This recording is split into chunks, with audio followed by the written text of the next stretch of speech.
Tu és o Criador dos céus e da terra. Tudo existe pelo poder da Tua palavra. Eu não vim aqui, Senhor.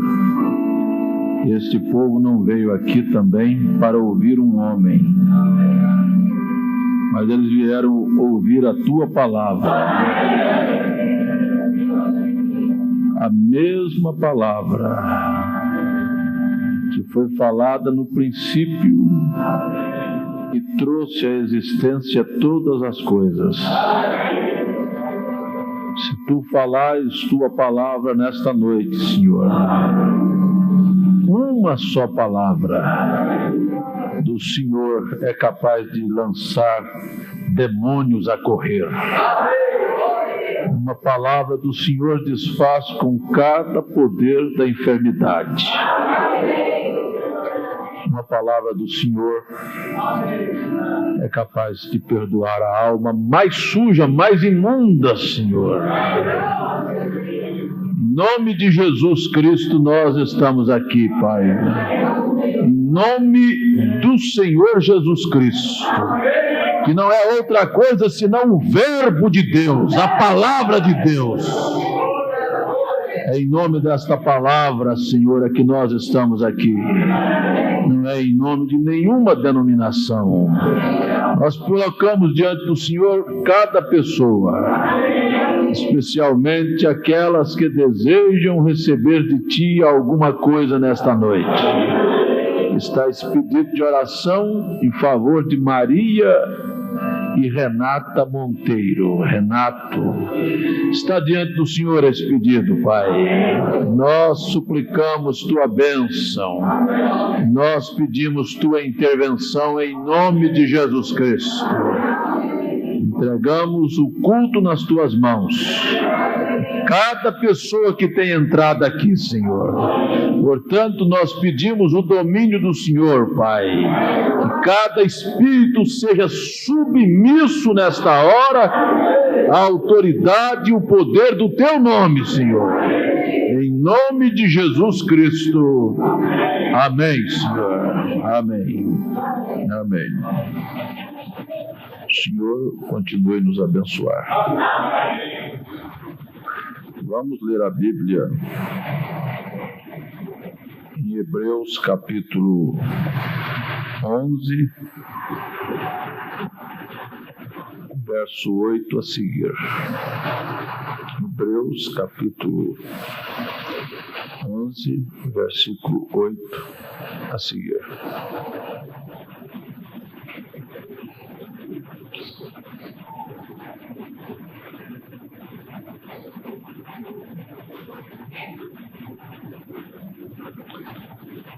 Pela fé, Abraão, sendo chamado, obedeceu indo para um lugar que havia de receber por herança e saiu sem saber para onde ia.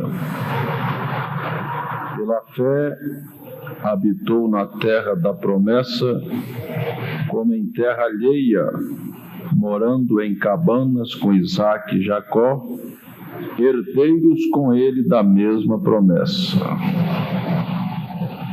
Porque esperava a cidade que tem fundamentos, da qual o artífice e construtor é Deus. Nós pedimos mais uma vez que o Senhor não atente para nossas baixezas, mas que o Senhor, que é rico em misericórdia, nos ofereça nesta noite, Senhor. É um pedido, não é uma ordem, Pai. É um pedido de um coração que necessita da graça do Senhor. Nós pedimos Tua misericórdia sobre nossas vidas. Em nome do Senhor Jesus. Amém. Assentai-vos, irmãos.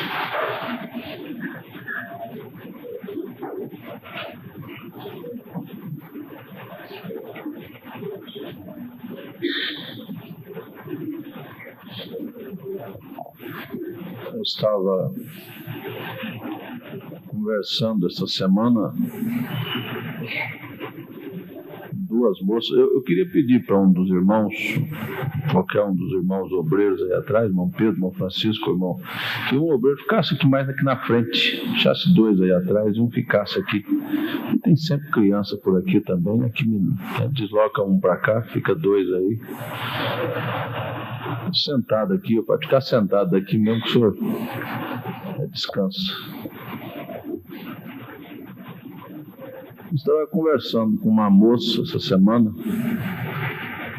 ela é crente, e ela me disse que na noite que ela desejou ir para a igreja para aceitar o Evangelho, ela fez uma oração. Disse assim: Jesus, se o senhor mandar uma pessoa para ir para a igreja comigo, eu vou. Se o senhor não mandar, eu não vou. Se o senhor mandar uma pessoa para ir para a igreja comigo, eu vou. Se o senhor não mandar, então eu não vou na igreja. Aí eu ri. Falei, mas essa oração sua é mesmo. Ela disse, não, eu sou abusada, né? Eu fiz muita oração. Interessante, né? Eu acho que tem muita gente que acha que Deus tem que se submeter a nós. Deus tem que se submeter a nós. Não é nós que temos que nos submeter a Deus, não. Se o Senhor quiser desse jeito, então...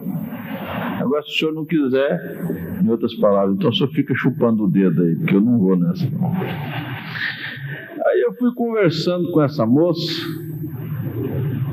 nós começamos a conversar e eu falei sobre a questão de mulher pregar. E ela é pregadora. Mas para que eu falei isso? Aí a coisa ficou ruim. Aí a coisa engrossou. E ela falou para mim assim: o senhor quer dizer que eu vou para o inferno só porque eu estou falando que Jesus é bom?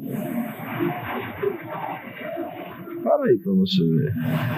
O senhor quer dizer que Deus vai me mandar para o inferno porque eu estou pregando que Ele é bom?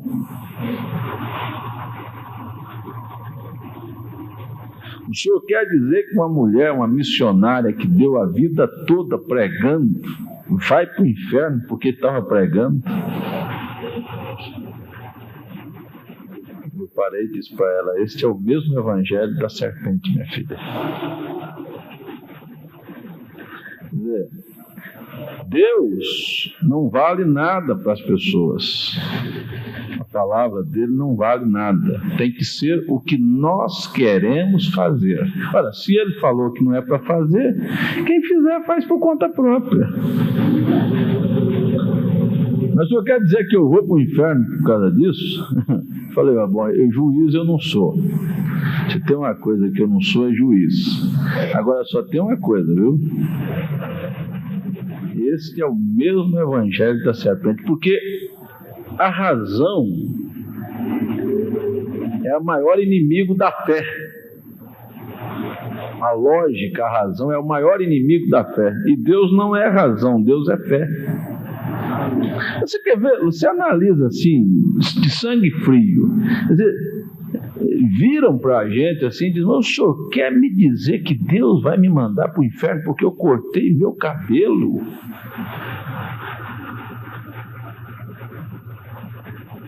Cabelo vai me botar no inferno? Não, não é cabelo, não, é a desobediência à palavra. Você está entendendo? É a desobediência ao que Deus tem falado, é que colocará as pessoas, deixará as pessoas de fora. O senhor quer me dizer que só por causa de um vestido, só por causa de um vestido, por quê? Aí você vê, mas esse foi o evangelho que a serpente pregou para Eva, dizendo: certamente não morrerás. Estão entendendo? Quer dizer, então fica assim: se o Senhor me quiser no céu, eu vou de cabelo cortado.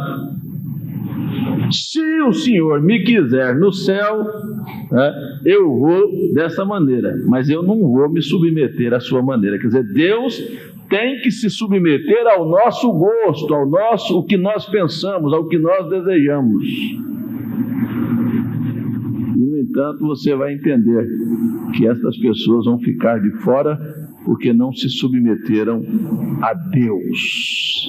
Gente, não é Deus que está precisando de vida eterna, não. Não é Deus não que está precisando de vida eterna, não. Ele é eterno. Deus é eterno. Quem está precisando de vida eterna é eu e você. Nós é que somos dependentes. E se nós somos dependentes, então automaticamente nós temos que nos submeter. E não estamos fazendo favor nenhum para Deus, não. Porque tem muita gente que está achando que ele está fazendo favor para Deus. Deus, sabe uma coisa? Eu sou fiel nos meus dízimos, então o Senhor é obrigado a me responder. Eu sou fiel na igreja, então o Senhor é obrigado comigo. Como se Deus estivesse nos devendo alguma coisa. Quando na verdade Deus não deve nada para ninguém. Interessante, né? Você, quando vai na casa dos outros, você tem que se submeter aos costumes, ao padrão daquela casa, daquela família. É verdade ou não é? Na sua casa você come fora de hora, você levanta de madrugada, abre a geladeira, vai no fogão, esquenta a comida, mas na casa dos outros é a hora que ele põe a comida na mesa. Se você não quiser, não quero, então fica com a barriga vazia, fica com fome. Né? Fica com fome. Quer dizer, isso é a mesma coisa com Deus. Sabe? Para nós irmos para a casa de Deus, para a casa do Pai, nós vamos ter que nos submeter aos costumes da casa do Pai. Amém? Caso contrário, então você vai ver que nós vamos nos perder. Eu vou falar uma coisa aqui que pode ser chocante. O Brasil tem um espírito. Eu vou falar assim, porque o britânico, o inglês, ele marca, o americano, ele marca, olha, vai sair um foguete para a Lua às 7h45. Ele não sai às 7h45 e 10 segundos, ele vai sair às 7h45 porque ele tem um conceito. O que o mundo vai falar se eu sair 7h45 e 10 segundos? O britânico é pontual, o inglês, o americano quer cumprir. O brasileiro é relaxado. Esse é o espírito da nação. É o espírito da nação. Então, parece brincadeira, mas eu vou falar aqui que meu assunto aqui é patriótico nesta noite. É o Abraão procurando uma pátria, uma cidade cujo artífice e construtor é Deus. Mas até como assim, aplicação, dizem que tinha 3 homens pescando. Esse microfone está aberto. Tinha 3 homens pescando num barranco de um rio de água gelada, gelo. Estava pescando ali num barranco de uma água gelada. E um cidadão disse para o outro assim: você quer ver eu fazer aqueles 3 homens mergulhar nessa água gelada aqui? Quer ver eu fazer? Eu duvido. Ele disse: você quer ver? Quanto é que você quer perder? Fizeram uma aposta para fazer os 3 homens mergulhar em água gelada. Acontece que aqueles 3 homens que estavam pescando, dizem, é uma aplicação, que eram 3 homens de nação diferente. Um era brasileiro, outro era alemão, né? E o outro era francês. um francês, um alemão e um brasileiro, pescando. E dois de cá disse: quer ver eu fazer aquele descer, mergulhar dentro daquela água? Eu duvido uma água gelada dessa. Eu disse: eu vou fazer para você ver. Eles mergulharem agora mesmo ali. Aí chegou lá no ouvido do primeiro e falou para ele: você sabia que é moda tomar banho nesta água gelada? É a última moda. Todos que vêm aqui, é modismo tomar banho na água gelada. Mas ele falou isso para o francês. A França foi quem vendeu moda para o mundo todo e vende até hoje. Os estilistas. Então, mas foi falar, ele tirou a roupa e mergulhou, porque é moda, tudo que é moda é com francês. Dentro da água, mergulhou. Chegou perto do alemão e disse: você sabia que é lei? E o alemão é daquele, até a língua alemã, quem já viu falar,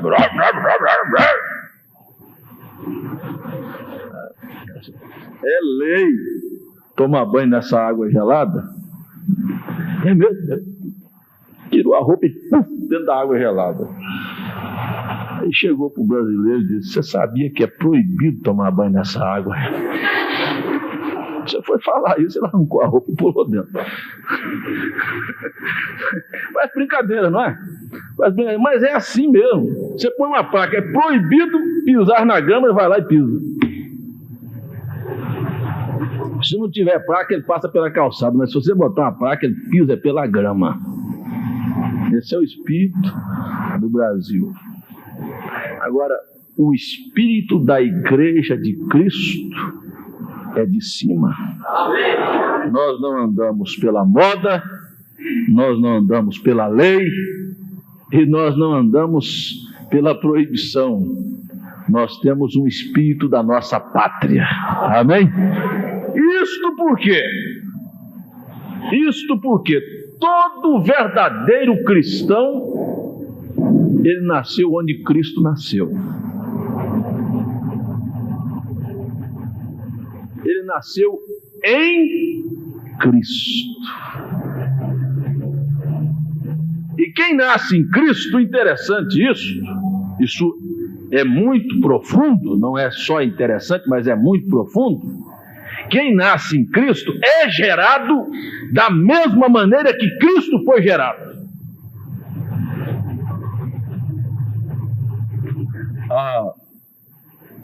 A Bíblia diz que Adão, o primeiro homem, descendeu de Deus, ele não veio. Todos nós sabemos que ele foi criado no homem espírito, depois formado do pó da terra. E ele tinha uma coisa que nós não temos, ou ele não tinha uma coisa que nós temos, como você queira entender. Ele não tinha esse sinal que você tem na barriga, que chama-se umbigo. Adão não tinha umbigo, porque o umbigo mostra que nós viemos do nascimento da mulher, do sexo que nós tivemos no ventre. Adão não esteve no ventre, porque o corte aqui do umbigo, né, porque é através do cordão umbilical é que nós nos nutrimos quando estamos no ventre da nossa mãe. Não é verdade? Adão não tinha umbigo, porque ele não teve no ventre de ninguém, ele foi gerado pela palavra. Amém? Agora, Jesus Cristo também foi gerado pela palavra. E todo filho de Deus que é gerado pela palavra também não tem umbigo. Ele não tem ligação com a mãe terra. A mãe terra, viu? A mãe terra. Porque aí eu quero dizer que nesta posição eu não sou brasileiro. Neste ponto aí, eu não sou brasileiro. Porque o espírito do Brasil é futebol, é carnaval, é jogo e demais coisas. Mas os cristãos, eles não são brasileiros. Por quê? Eu vou falar. A gente vai puxando uma coisa. Eu estava lendo uma reportagem de uma revista que um irmão mandou para mim. Não sei se foi o irmão Geraldo que me mandou, que me deu, ou foi outro irmão que me deu, uma revista Veja, mostrando que o ex-presidente Marechal Humberto Castelo Branco colocou como madrinha do Exército Brasileiro a senhora Aparecida. É a madrinha do Exército Brasileiro, Aparecida. É a padroeira do Brasil. E ainda tem gente que tem coragem de dizer que o Brasil é de Jesus. Se o Brasil fosse de Jesus, não tinha motel, não tinha cemitério, não tinha cadeia, viu? Não tinha hospital, não tinha prostíbulo, não tinha crime, não tinha corpo de bombeiro, você estava desempregado. Não tinha. Porque o país de Jesus, ele não tem estas coisas. Amém? Porque para começar, lá não tem desordeiros, lá não tem doentes, lá não tem velhos, lá não tem problemas, viu? Lá não vai precisar de polícia, de soldado, lá tem filhos e filhas de Deus, futuros governantes do planeta Terra. Então, neste inteirinho, eu não sou brasileiro. Eu tenho o espírito da minha pátria. E a minha pátria é esta pátria aqui, ó, que Abraão deixou. Abraão deixou a terra de Ur dos Caldeus. Esta era a terra de onde ele tinha nascido. Você também já deixou, já cortou o umbigo da mãe terra? Já deixou a terra que você nasceu?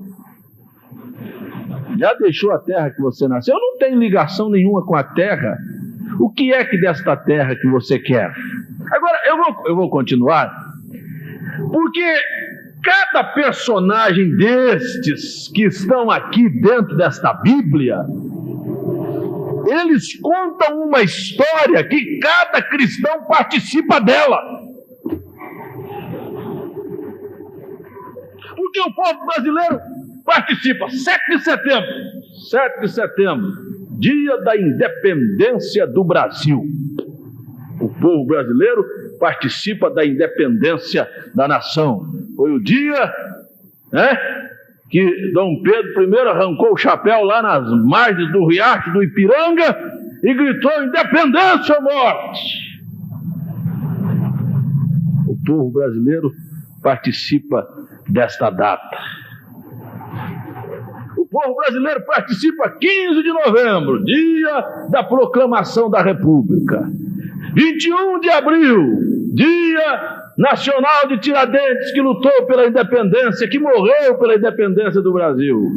Mas o povo de Cristo participa da história de Deus aqui embaixo na terra. Não é da história do Brasil que nós estamos participando. Nós estamos participando aqui da história do povo de Deus passando por esta terra.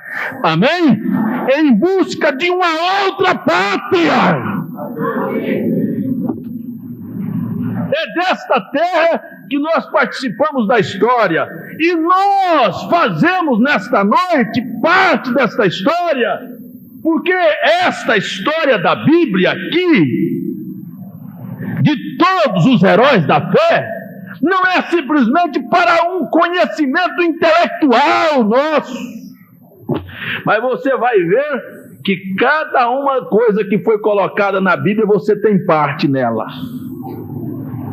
Você participa dela. Você vai ver que você também fez o mesmo que eles fizeram, e se você não fez, você não tem parte nessa história de Deus. Se Abraão saiu da terra de Ur dos Caldeus, você também teve que sair de algum lugar. Você deixou para trás família. Você deixou para trás parentes, você deixou para trás tudo que podia te apegar e você ouviu uma voz que te chamou a sair para peregrinar. E hoje à noite a igreja de Cristo é peregrina na terra. Aí você vê, está você aí em Abraão, porque eu estava nos lombos do meu tataravô. Estava ou não? Hein? Você estava nos lombos. Antes do seu pai casar com sua mãe, você estava nos lombos do seu avô, do seu bisavô, do seu tataravô. Estava lá atrás. Você vem lá, você tem uma origem. E aquilo foi passando, até que seu pai tomou posição, casou com sua mãe, aí vem você. Aí você participa da história da sua família. Talvez você nem conheça todo. E eu estava em Abraão. E os filhos de Deus estavam em Abraão. E quando você pega a linhagem de Abraão, você vai ver que Abraão estava em Sem estava em Noé estava lá nos descendentes que vieram de Adão. E você vai ver até que você chega em Deus. Por isso a noiva estava em Deus. E se a noiva estava em Deus, ela veio do planeta céus.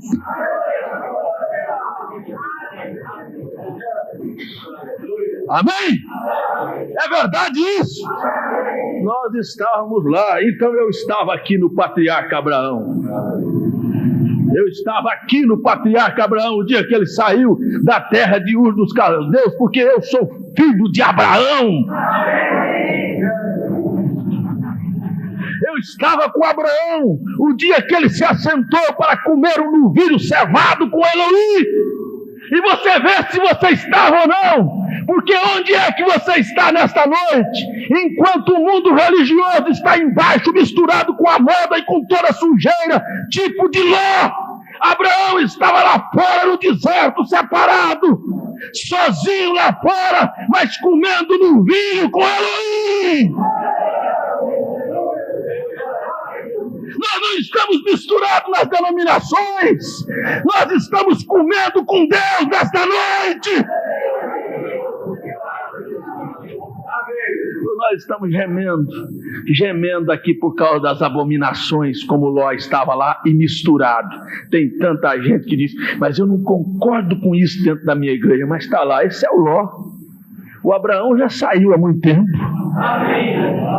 O Abraão cai fora. E o Abraão fica de cá intercedendo por aqueles que estão lá. E você sabe que isso é verdade. Se você não sabe, venha terça-feira aqui para o culto, que você vai ver que a noiva está orando, pedindo para Deus soltar os que estão presos.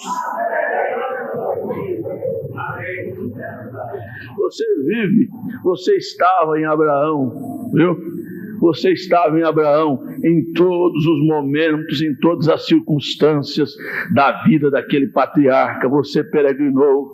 E aí você vai pegando a história do povo de Deus. Se o povo do Brasil vive a história do Brasil, eu estou vivendo a história da minha pátria nessa noite.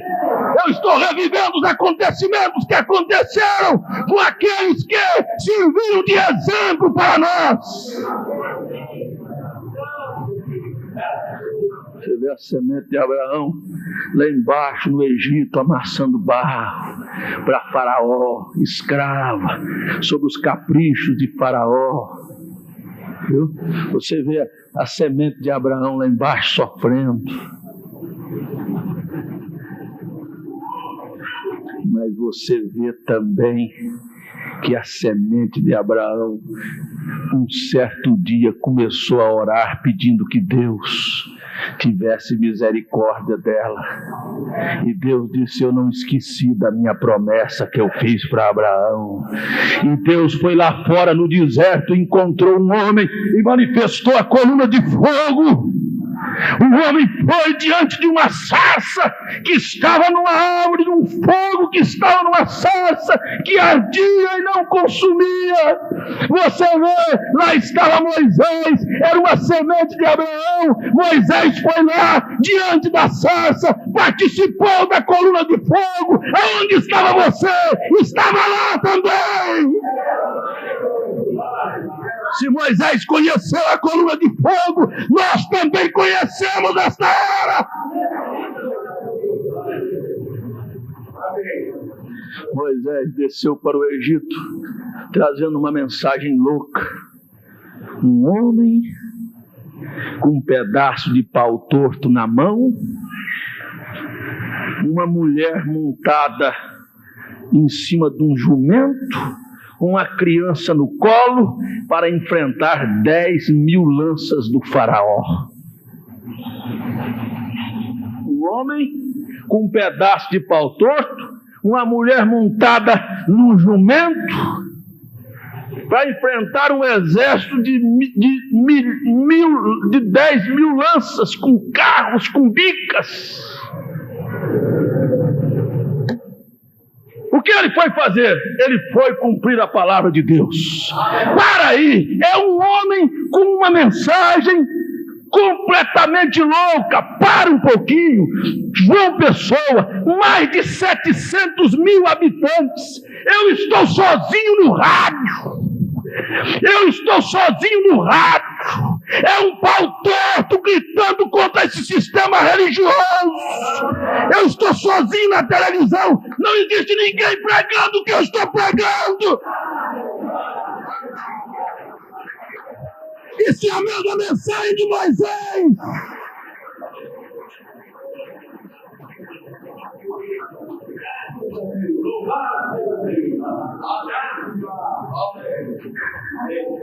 A mesma mensagem que Moisés estava trazendo era loucura. É loucura falar contra o mundo religioso. Se nós não estivéssemos falando contra esse mundo religioso, esta igreja não cabia. Mas tem uma coisa: Moisés foi, o povo estava lá. Agora você vai prestar atenção que nós participamos deste grande ministério, desta história da Bíblia. E é por isso que os filhos de Abraão vão se reunir com Abraão.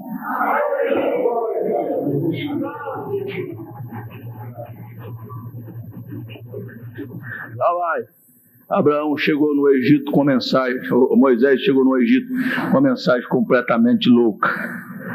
E começou a fazer os sinais diante do faraó. E os sinais foram dados. E o anjo visitou o irmão Branham no ano 1946 e disse: assim como foram dados 2 sinais ao profeta Moisés, a ti te serão dados 2 sinais. O primeiro de conhecer o segredo, as enfermidades das pessoas, e o segundo de conhecer o segredo dos corações.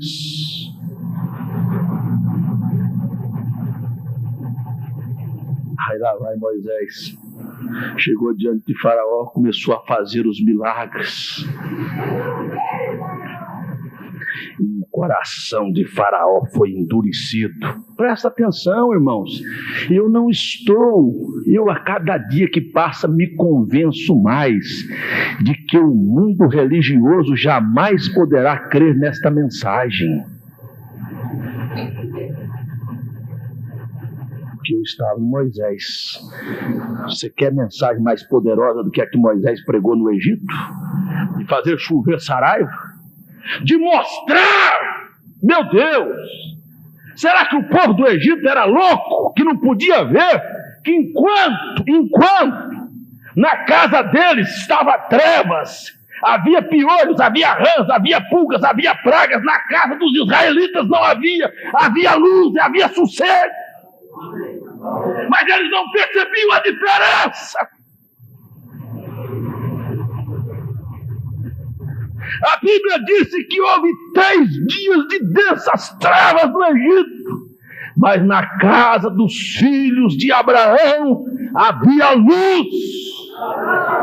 Meu Deus, o mundo religioso está em trevas, mas aquilo não convenceu os egípcios, não amoleceu o coração de Faraó. Nós temos a luz de Deus para esta hora.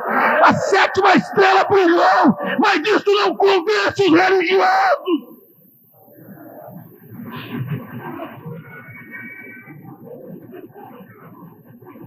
Isso simplesmente desperta os que são filhos de Deus. É hora, meus irmãos, de quem tem vida toda importa arrumar a vida, de calçar as sandálias, de arrochar os cintos, de tomar a mochila na mão, porque nós vamos sair do Egito.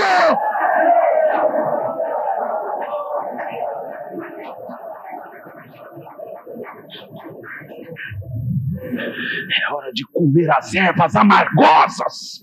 Coma estas ervas amargosas. Minha mãe tinha um remédio lá em Goiás, não sei se aqui no Nordeste tem, que quando a gente adoecia do estômago, a primeira coisa que ela fazia, ela disse: vai tomar chá de losna. Quem conhece losna aqui? É? Amarga, não é? É ruim, né? Primeira coisa que ela fazia, amassava a losna, botava difusão dentro de um copo d'água, aqui um pouquinho a água estava verde. Toma! Não, mas é ruim.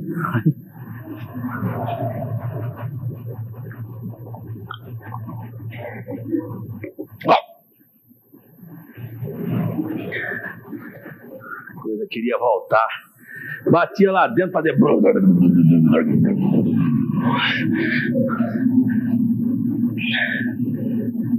Olha, eu estou falando que isso aconteceu comigo.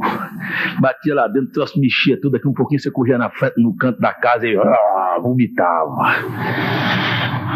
Outra hora aquilo ia lá ainda, mexia por lá, mexia e consertava a coisa. Daqui um pouquinho você se sentia aliviado. De ambas as maneiras aquilo resolvia. Ou você vomitava, porque quando você está com mal-estar, que você vomita é um alívio, não é verdade? E quando resolve também, que desempacha por lá e vai embora e resolve tudo, também é outro alívio. E eu quero falar isso para você: é hora de comer ervas amargosas. Seu estômago, sua carne vai achar ruim, sua carne vai ficar com vergonha, mas é hora de comer ervas amargosas, porque isso é a única coisa que te fará bem, que te consertará a sua vida.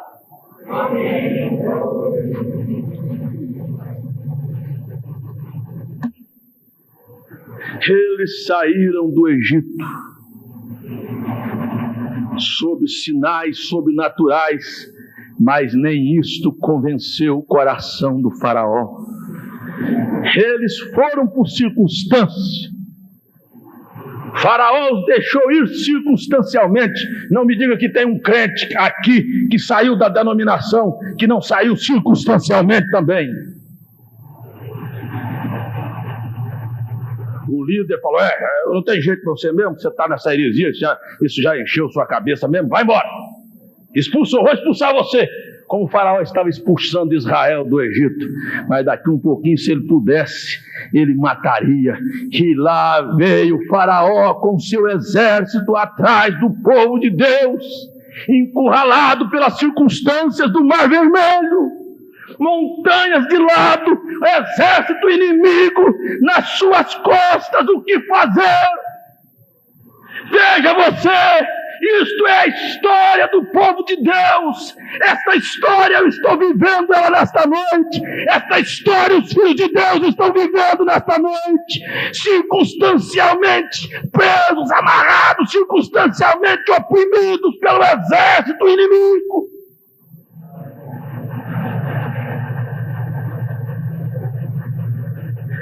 E os problemas surgem em nossa frente, como o Mar Vermelho surgiu na frente do povo de Israel. Irmão, se você estava naquele dia, quando Israel foi encurralado diante do Mar Vermelho pelo exército de Faraó, se você estava neles, você sabe qual é a reação dos filhos de Deus. Enquanto uns chegaram para o profeta Moisés e disseram: não tinha sepulcro no Egito para nos trazer para morrer aqui. Você vê um homem posicionado por Deus dizer: fique quieto, porque estes egípcios que vocês hoje veem, vocês nunca mais os verão. E o Deus que se manifestou lá atrás para abrir o Mar Vermelho não mudou nem um milésimo. Ele é o mesmo nesta noite.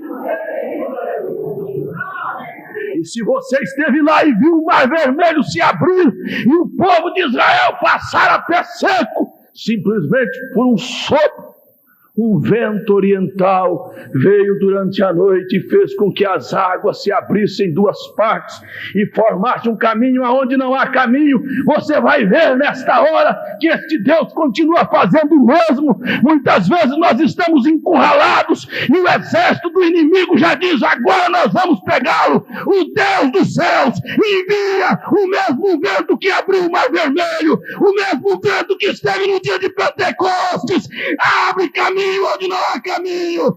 Nós saímos vitoriosos do outro lado. E saímos dançando. E saímos cantando. E saímos felizes. Porque lá vai o povo de Deus sendo levado para o outro lado. E o exército inimigo entra atrás. Satanás é assim. Ele entra atrás, ele vai fazer guerra psicológica até o último momento, antes de ser lançado no lago de fogo, porque a Bíblia diz que mesmo depois do milênio ele vai ser solto e vai sair para enganar as nações. Até o último momento ele vai fazer pressão. Agora você sabia? O povo entrou no caminho que Deus abriu e o exército inimigo entrou. Mas tem uma coisa: a Bíblia diz que Deus fez com que as rodas dos carros enguiçassem. A Bíblia diz que Deus fez com que a roda dos carros da cavalaria de Faraó começasse a emperrar no barro, da areia, do mar ali, e enguiçar, e ter problemas, e não conseguir romper. E quando você pensa que o diabo vai, agora ele pegou a roda dele, engarrancha, a roda dele não roda, e você vai ver que ele tenta pegar, mas não pode, e você toma distância e sai do outro lado, porque Deus é o nosso ajudador.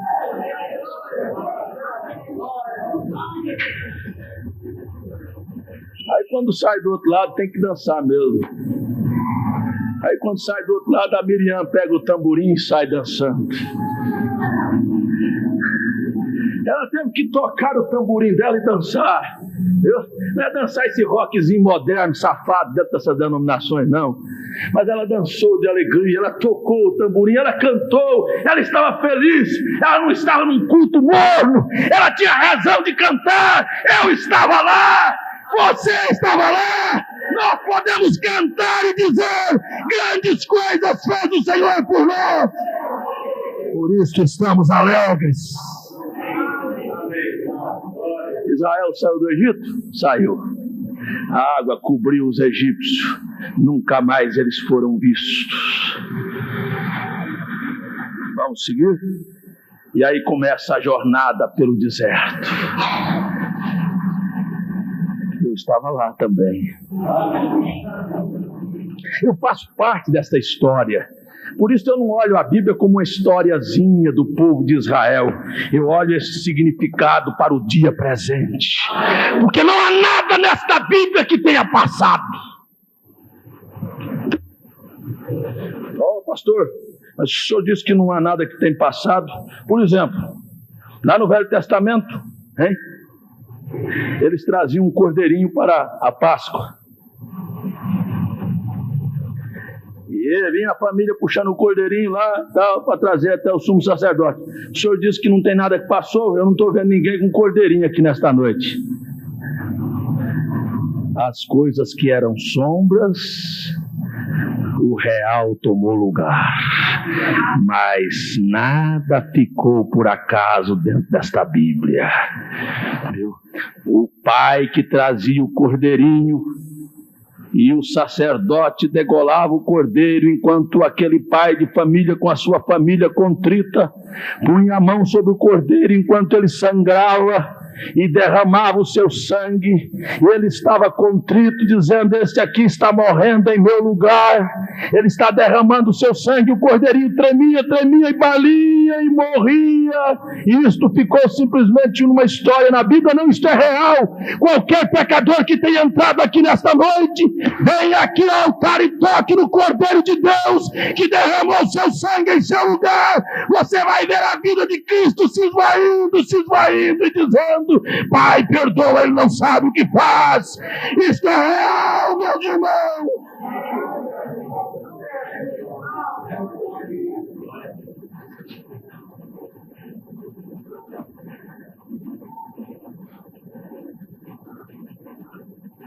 Nós fomos para o deserto.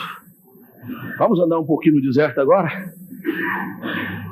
Nós já passamos no mar. Paulo disse: muitos foram batizados em Moisés, na nuvem e no mar.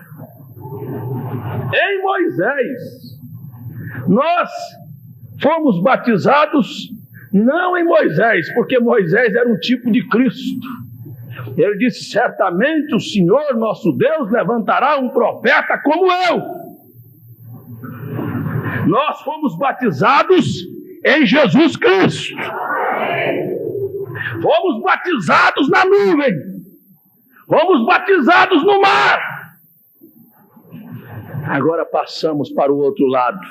Paulo disse na carta aos Coríntios que estas coisas foram escritas para aviso nosso.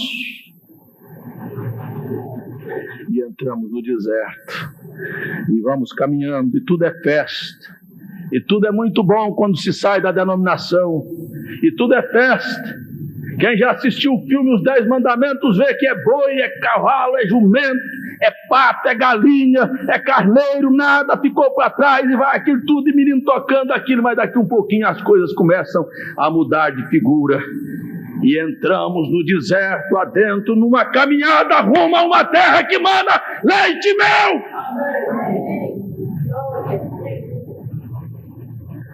E na jornada do deserto acaba a água. Eu estava lá. Você estava lá?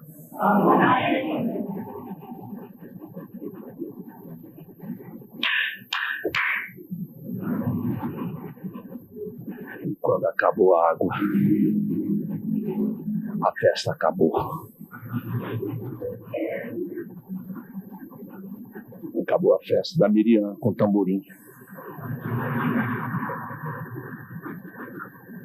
Começou a acontecer problemas.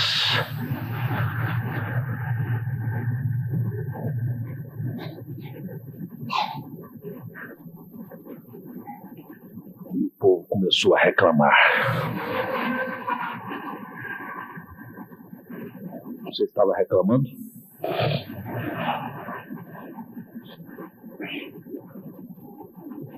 Nós estávamos lá.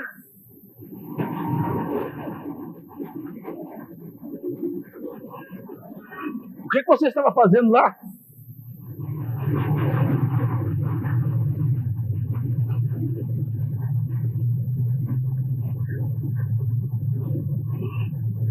Olha o tamanho da sua língua aí. Olha bem o tamanho da sua língua aí. Quantas vezes você reclama e murmura?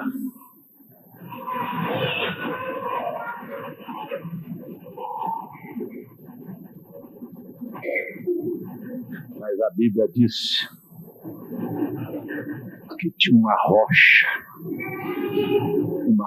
espiritual. Interessante, é uma montanha invisível. É uma rocha invisível que o povo não via, mas ela estava com ela. Paulo disse que essa rocha estava seguindo Israel. E Paulo disse que essa rocha era Cristo. E eles reclamando bem de lá da rocha que tinha provisão.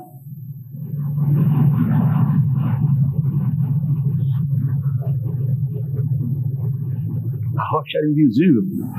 Daqui um pouquinho, surgiu a rocha. Deus falou: toca na rocha, Moisés. Fere a rocha. E lá não saiu uma gotinha de água. Michada, sabe, contada de torneira, para matar a sede de 2 milhões de pessoas. Não tinha um contra-gota lá, não. A rocha foi ferida e jorrou água em abundância. Não eram contra-gotas, porque Deus não é miserável, porque Deus não é usurário. Lá tinha uma rocha dando água para os camelos, para os bois, para as ovelhas, para os animais e para 2 milhões de pessoas. Isso mostra que quando os problemas surgem na nossa vida, em que lado nós estamos, em que posição estamos na jornada.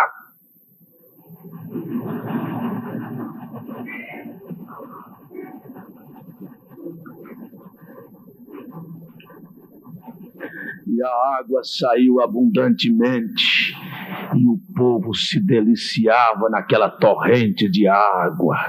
Irmão Branham pregou a mensagem: a sempre presente água da rocha é Cristo. Ele está bem ao seu lado, ele tem assistido todos os seus comportamentos. Não pense você que tudo que você fez e faz e fala e deixa de falar ele não conhece. Vamos mais! A festa acabou, gente. Agora é areia. Agora é deserto. Agora é teste de fé. Já passou a coluna, já passou o mar. Agora é hora dos problemas. E lá o povo começava a caminhar um dia após outro dia, e Deus fazia chover umas bolinhas dos céus. E eu estava participando daquela história.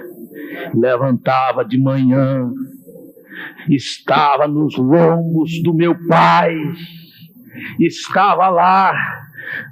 E começamos então, você vai ver o povo de Israel recolhendo as bolinhas lá, chamado maná, e Deus dizia: você pode pegar para comer o dia todo. Agora pegue para comer, para encher a barriga, viu? Não tem razão de ninguém sair daqui com a barriga vazia, reclamando, porque de uma coisa eu estou certo: Deus tem feito chover maná aqui.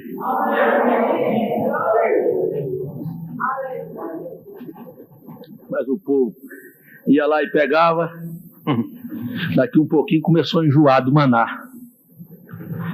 É assim: arroz, feijão, carne, girimum. Aí no outro dia a mulher faz feijão, arroz, carne e girimum. A mulher muda essa comida, todo dia a mesma comida. Aí no outro dia ela faz girimum, feijão, arroz e carne. Mudou, né? Daí, mas mulher, mas essa comida não, eu vou fazer arroz, feijão e carne e girimum. Você come a mesma comida todo dia, você já começa a reclamar. É verdade? É assim ou não é? Mas será que essa mulher não sabe fazer outra coisa, não? Só isso? Hein? Todo dia tinha a mesma bolinha lá, irmã Carminha. Mesma bolinha lá, mesma comidinha lá. O povo tinha que ir lá comer aquilo, pegar aquilo. Aí começou a se lembrar que lá fora, no Egito, de onde eles tinham saído, tinha pepinos, melões, cebolas e paneladas cheias de carne. E eu estava lá. E você estava lá. Porque nós fazemos a história de Deus hoje. E eu pergunto: está você satisfeito com as bolinhas que Deus dá? Amém. Ou está você desejoso de voltar para ter música mundana, para ser moderno? Que moderno? O que é modernismo? Mas, meu Deus do céu, eu falei quinta-feira que parece que eu estou com 80 e estou para lá de 80 já. Mas o que é modernismo? O negócio é ser moderno. Ô bicho! Ô cara! Meu irmão, pera um pouquinho aí, vamos quer ser moderno, hein? Não, ser moderno é vestir de determinada maneira. Eu falei aqui quinta-feira e volto a falar.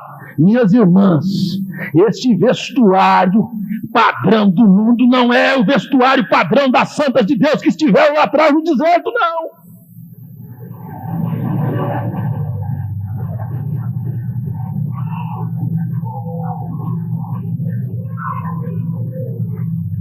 Eu não peco por omissão. Não tem ninguém aqui que possa dizer que foi para o inferno porque eu não o adverti do que era errado. Eu não estou incomodado se a palavra de Deus venha e me corrija e me diga que eu sou um podre.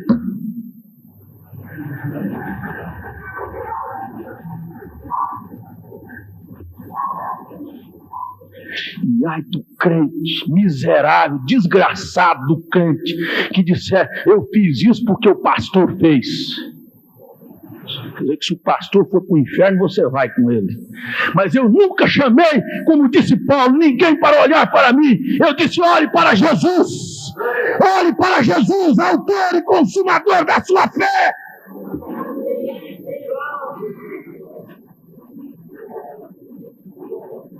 Eu não estou oficializando pecado.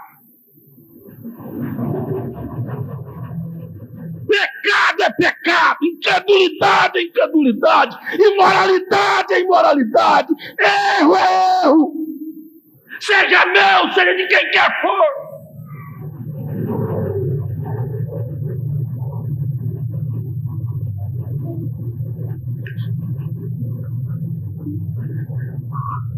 Por que as denominações voltaram para o que eles tinham saído antes? Saíram do Egito e voltaram para o Egito.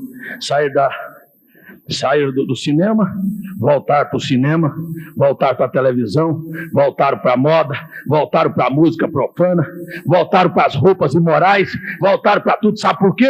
Porque este maná que veio dos céus não é suficiente para eles, mas para mim é. Eu estou feliz em vir aqui todos os dias que eu entro na porta deste edifício e Deus faz chover este maná dos céus e eu apanho minha porção e diz, sabe de uma coisa? Se alguém quiser morrer de fome, que morra, mas eu vou comer esta palavra de Deus.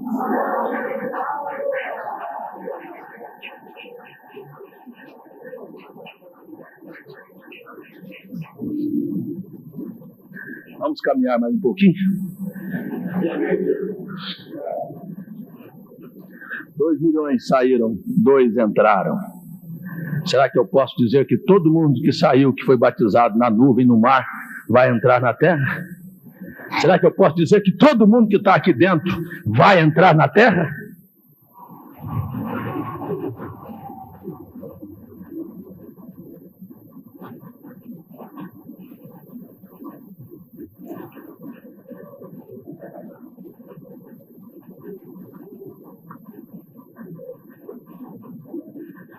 Vamos para a pátria celestial?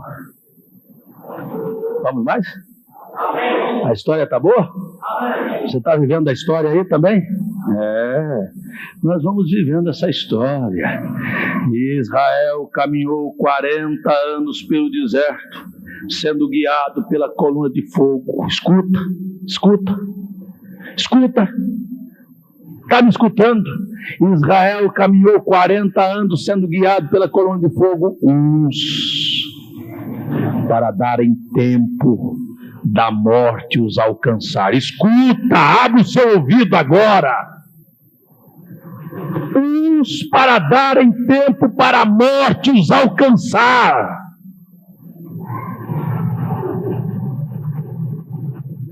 Você entendeu? Uns foram guiados 40 anos para dar tempo para morrer.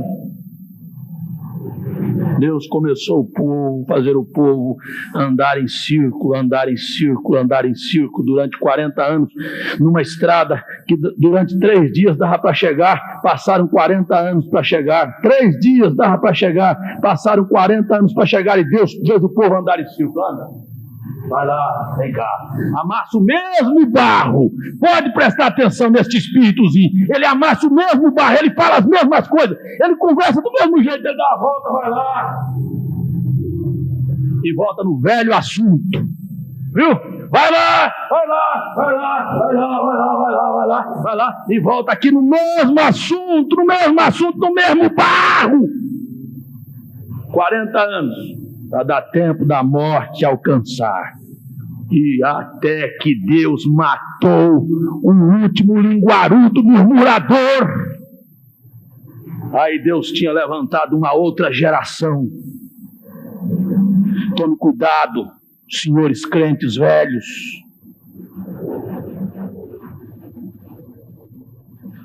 Porque os que saíram não entraram.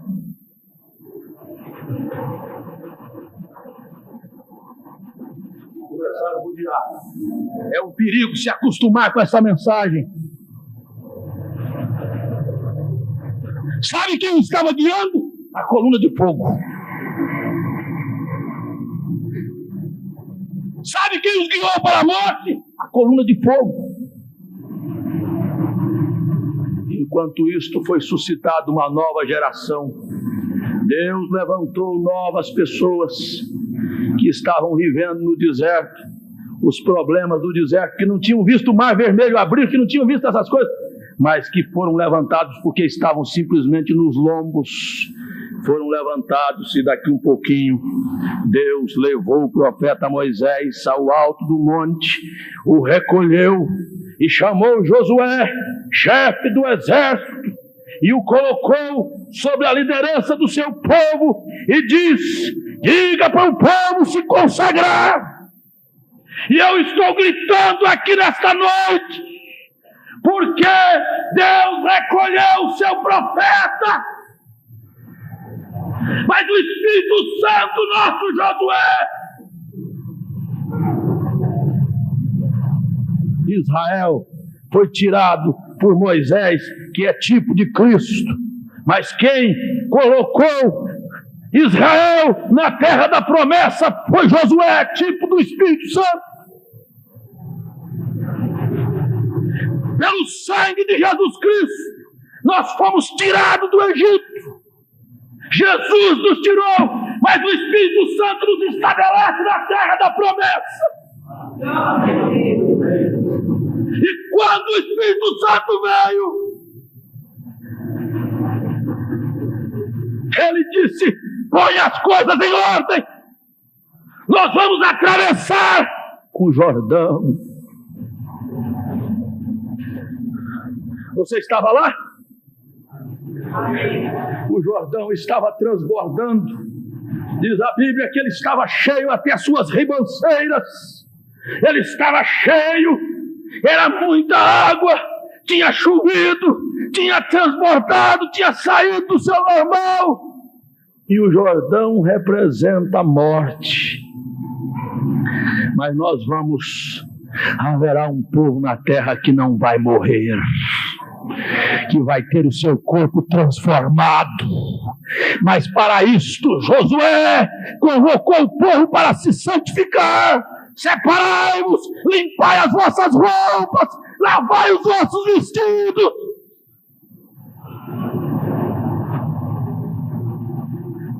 E lá vai Josué, colocou a arca de Deus na frente.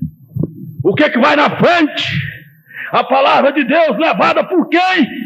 Pelos levitas. O que vai na frente? Aqui nesta noite, esta igreja não deve, não é do meu gosto, ou de gosto de nenhum crente aqui.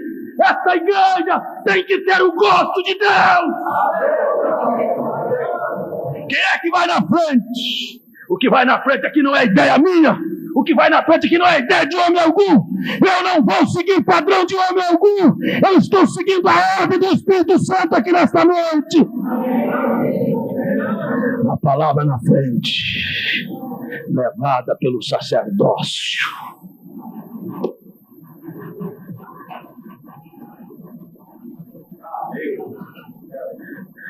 Vamos entrar no Jordão nesta hora? Quem é que sente que vai atravessar o Jordão? Eu não sei, irmãos, quanto tempo falta para a vinda do Senhor. Eu só sei que haverá um povo que, como aqueles, não eram todos que tinham saído do Egito, mas como aqueles que estavam predestinados para cruzar o Jordão, passaram. Haverá um grupo de pessoas na terra que não vai morrer, que vai ser arrebatado.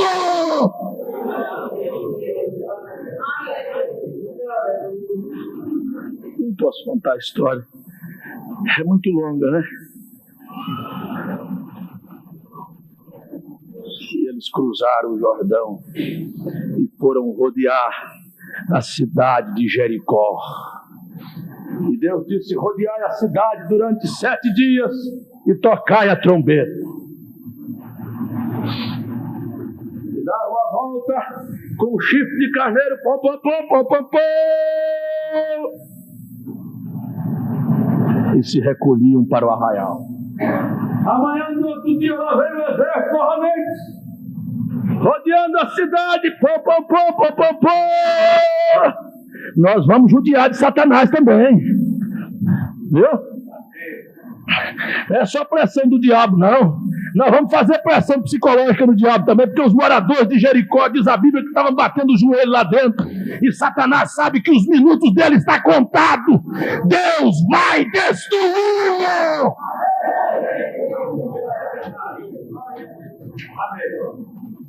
Cada um daqueles 7 mensageiros de Deus para as 7 eras que tocaram sua trombeta era um sinal nos ouvidos de Satanás que a hora dele está findada.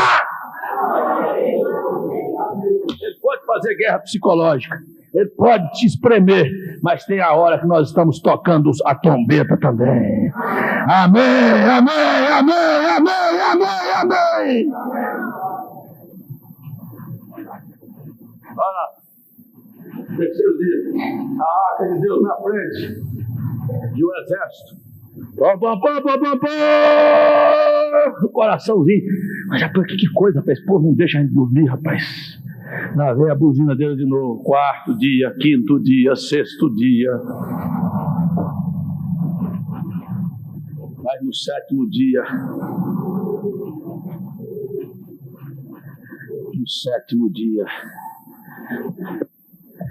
as muralhas de Jericó haveriam de ruir. Quando a trombeta tocasse, mas tinha uma casinha, um cordão de escarlata pendurado, de uma mulher que não veio no altar casar, porque tinha se perdido e se tornado uma prostituta.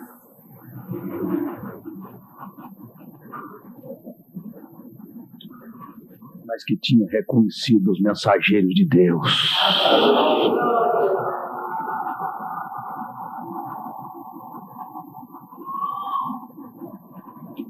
Nem tudo está perdido.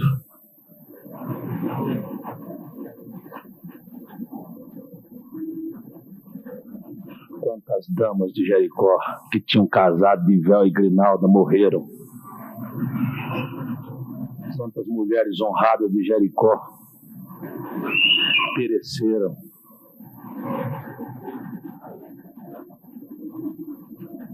Mas a prostituta Raabe pediu misericórdia.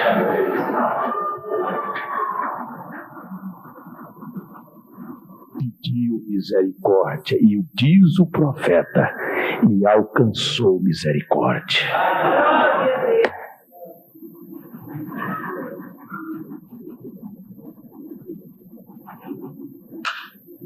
E o seu caso?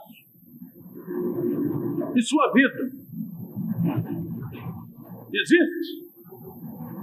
Solução? Existe. Eu estou pregando um Deus rico em misericórdia. E lá vai Josué com o seu exército 7 dias para tocar a trombeta. E eu estava lá. Eu vi. Eu estava lá. A Bíblia disse que Levi pagou o dízimo estando nos lombos de Abraão.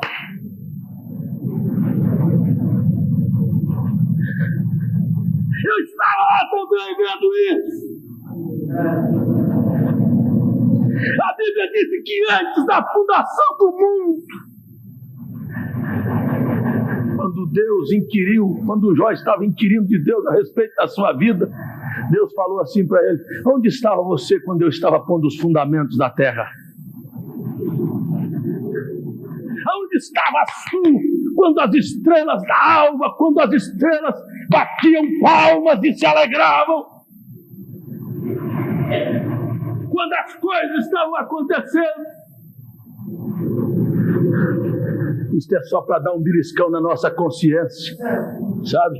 Porque na verdade eu e você e todos nós estávamos lá quando Deus estava fundando esta terra, porque nós estávamos na mente eterna de Deus.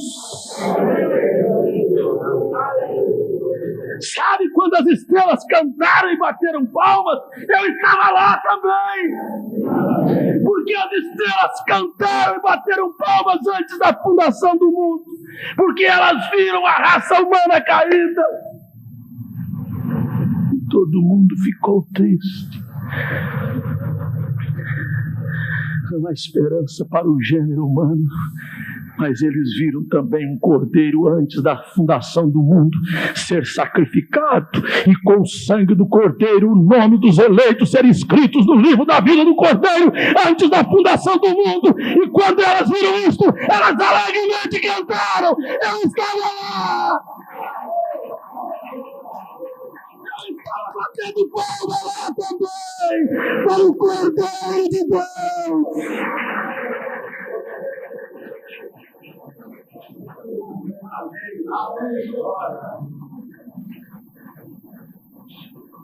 Por que você não deixa o muro cair nesta noite?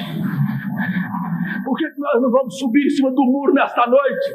Por que nós não vamos pular em cima do muro nesta noite? Não é ficar em cima do muro, não. É descer. Raabe desceu.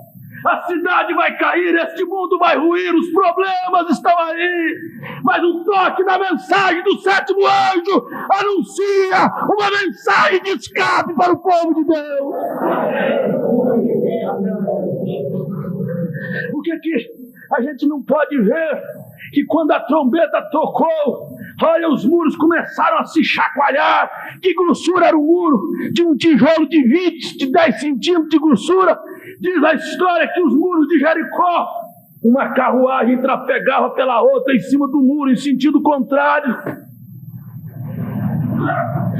De tão larga eram as paredes, era uma fortaleza, era pedras gigantescas. Mas eu pergunto: o que vale pedra diante do Deus que com o poder da sua palavra faz os montes tremer e os alicerces da terra se abalar?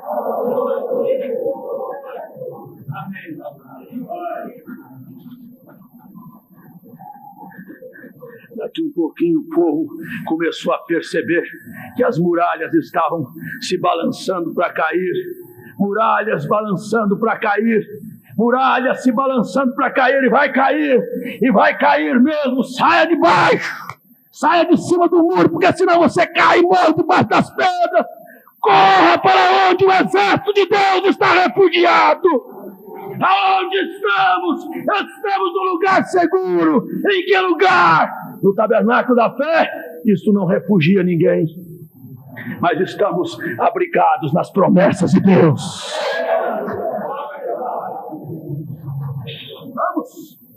Vamos sair. Vamos ver o muro cair. E lá de fora de algum lugar estávamos assistindo o espetáculo da destruição de Jericó. Que bonito foi a queda de Jericó, quando a poeira subia das pedras, das casas, do povo morrendo debaixo, e do exército de Deus dizendo: Deus vela sobre sua palavra para a cumprir.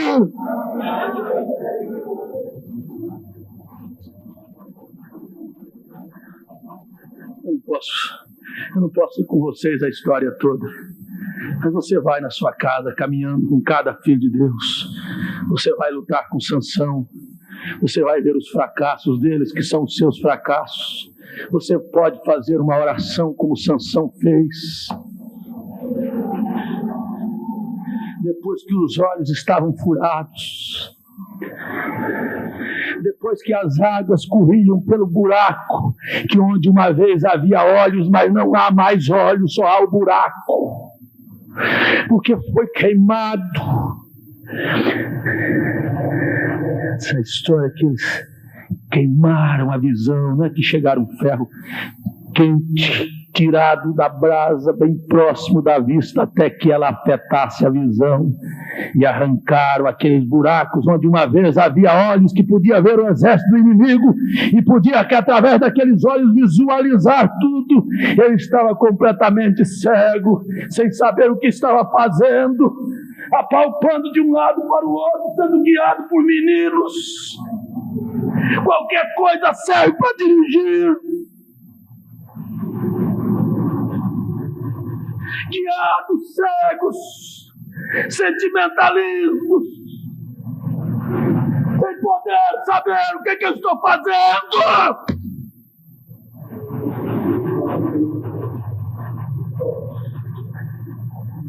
Mas aí houve olhos, guerreiro de Deus, guerreiro de Deus.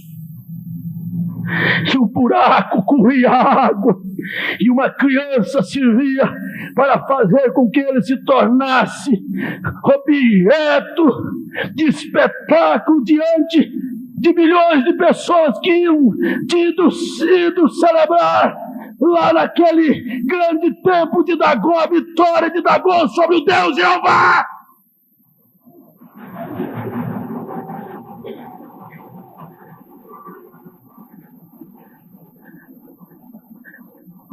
Mas o Sansão pôs a mão na cabeça. Quem sabe tem alguém precisando pôr a mão na cabeça aqui nesta noite, e dizendo assim: meu Deus do céu, o que aconteceu com a minha vida?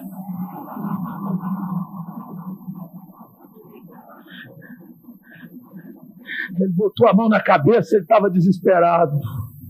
Mas quando ele pôs a mão na cabeça, ele pegou aonde estava o cérebro, ele passou a mão e sentiu aonde está o cérebro, na parte de trás, é aqui.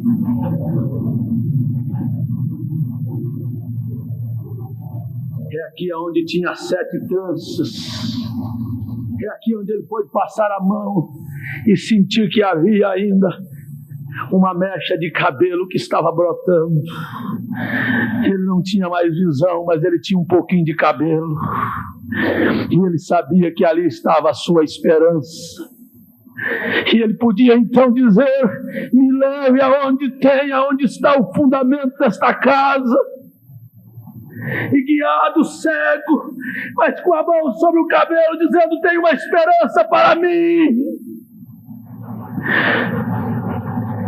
E abraçou-se com as colunas do templo, e uma oração de alma que sai lá de dentro das entranhas, que não é a oração do bom dia Jesus, que não é a oração da justificação, dizer: Senhor, tu sabes que eu sou assim mesmo, tu tens que me aceitar desta maneira.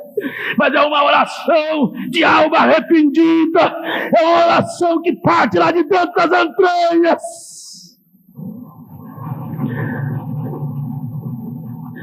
Podia dizer assim: Senhor, só mais uma vez,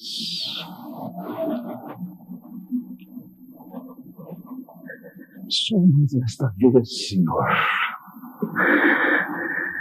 Esforça-me, Senhor, a minha força. Torna, Senhor, esta força.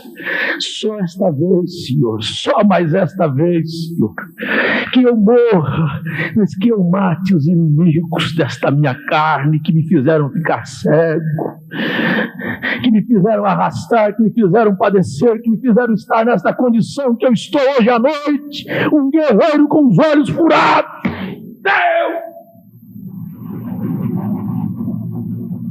Você vive este momento. Qual é o cristão? Qual é a pessoa que está aqui nesta noite, que não passa a mão na consciência nesta hora e diz: pastor, eu sou esta pessoa que estou precisando desta misericórdia de Deus nesta noite?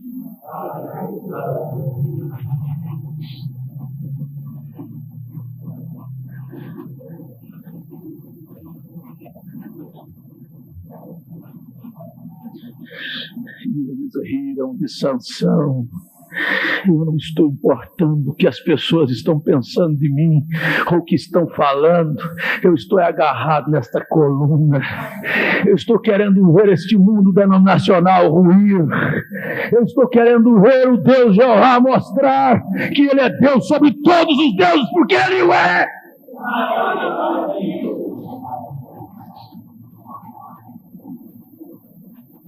Eu não posso ir muito longe. Olha, a minha hora já foi, 9 horas. Mas se você caminhar, você vai ver que você estava em cada personagem que esta Bíblia mostrou, porque essa é a história do meu povo. Esta é a nossa trajetória aqui na terra. E um dia, quando o pequeno Davi chegou lá embaixo no arraial e viu o arraial dos filhos de Deus sendo desafiado pelo Golias, de que lado estava você?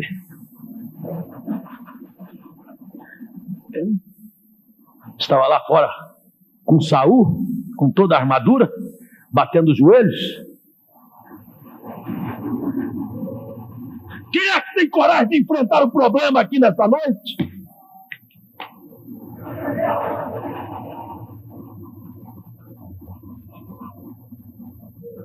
Irmãos, na hora que tudo vai bem, você tem muito companheiro. Eu quero ver companheira na hora de secar o bagaço. É na hora que a coisa vai engripar.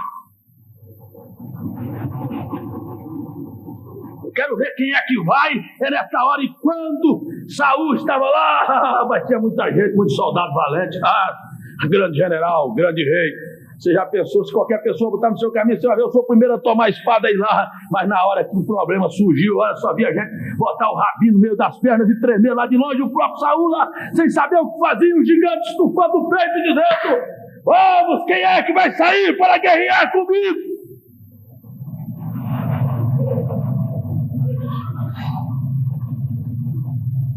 Estes são os nossos problemas do dia a dia. Aí chegou o Davi. Que beleza de Davi, semente de Abraão, da tribo de Judá, da qual nasceria o leão da tribo de Judá, que é Jesus Cristo. Lá chegou ele, não tinha nenhum preparo. Tomou 5 pedras na beira do riacho, falou: com estas 5 pedras aqui, eu sou capaz de derrotar esse exército filisteu. Vou derrubar esse gigante mais os 4 irmãos que ele tem.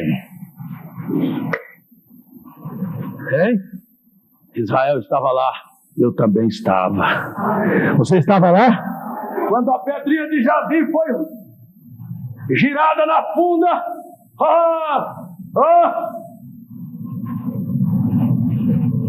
para entrar onde? Num buraquinho no capacete do gigante, que só tinha um buraquinho na testa, que era para entrar a ventilação, o resto era tudo tapado, até com pás de guerra, com escudo na frente para tampar. Gente, uma pedra jamais derribaria aquele gigante. O problema é que a pedra era teleguiada, o gigante podia fazer volta do jeito que fosse, a pedra ia entrar naquele buraco de todas as maneiras. Não há lugar onde Satanás possa se esconder. Esta mensagem vai encontrá-lo e denunciá-lo para os filhos de Deus e derrubá-lo. Ele pode esconder atrás de uma árvore de Natal, dizer que Jesus nasceu dia 25 de dezembro. É interessante, né? Jesus nasceu 25 de dezembro. Por quê? Porque Deus tem uma Bíblia que Ele escreveu nos céus.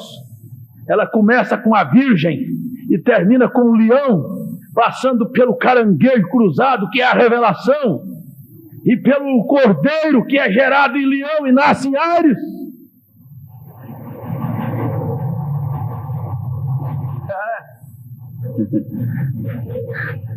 Aí vem a tradição: Jesus não é bode, Jesus é o Cordeiro de Deus. Ele foi gerado em leão e nasceu em Ares. Ele é cordeiro, ele é carneiro. Aí a tradição pegou ele, botou ele para nascer em Capricórnio. Capricórnio é o símbolo do cabrito. E cabrito, sabe quem é, né? Era o Deus Baal. Vocês estão entendendo, meus irmãos? Ele pode tentar esconder onde for, vai brilhar a luzinha de Natal o mês que vem aí, você sabe, é Satanás. Pode tentar esconder onde ele quiser, mas a pedra está sendo lançada. Amém? O gigante vai por terra. Os filhos de Deus vão celebrar a vitória.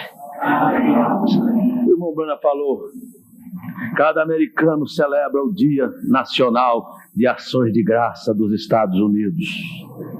Celebra o dia em que George Washington orou a noite toda com neve pela cintura, e quando amanheceu o dia tinha balas furado a sua roupa e o seu chapéu, e no entanto não tinha o atingido. Ele estava lutando pela liberdade do seu país. E o irmão Branham disse: cada filho de Deus estava em cada herói da fé, estava em cada herói da fé que teve posição desta maneira para que o evangelho chegasse até hoje, desta maneira que chegou aqui. Você diz: pastor, e eu estava lá com eles. Eu estava lá no Pentecostes, por isso eu tenho o mesmo espírito que eles têm. Eu estava lá quando eles foram batizados, por isso eu fui batizado em nome de Jesus Cristo. Eu estava lá quando a igreja orou para que Pedro fosse solto, e eu estou aqui vendo que muitos podem ser soltos pelo mesmo Deus e pelo mesmo anjo que ele enviou para soltá-los. Eu estou aqui nesta noite crendo na mesma coisa. Eu tenho que terminar, porque senão eu passo a noite toda falando aqui. Eu estava com o João lá na ilha de Patmos, quando ele pôs sua mão sobre mim, dizendo: não temas, porque eu sou o primeiro e o último. Eu estava com o João quando João foi levantado para ver a nova cidade. Eu estava com João quando João viu assentado na mão daquele que estava sentado sobre o trono um livro selado com 7 selos, escrito por dentro e por fora. O irmão Branham disse: a parte de fora são símbolos, o que está por dentro revela o que são esses símbolos. É por isso que o mundo denominacional tem só os símbolos e não tem a revelação, porque necessita do Cordeiro abrir os selos.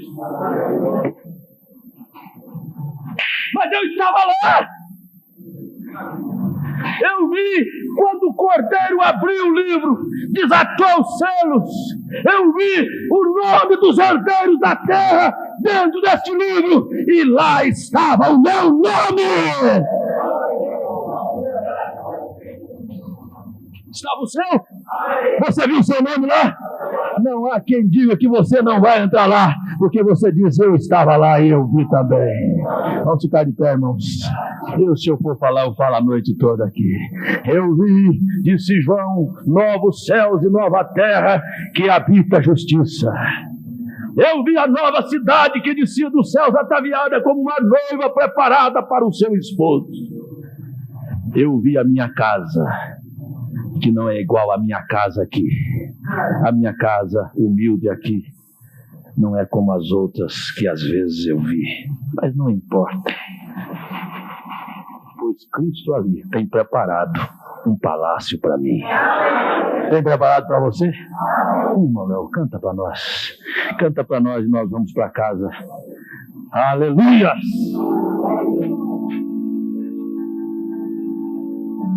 (148)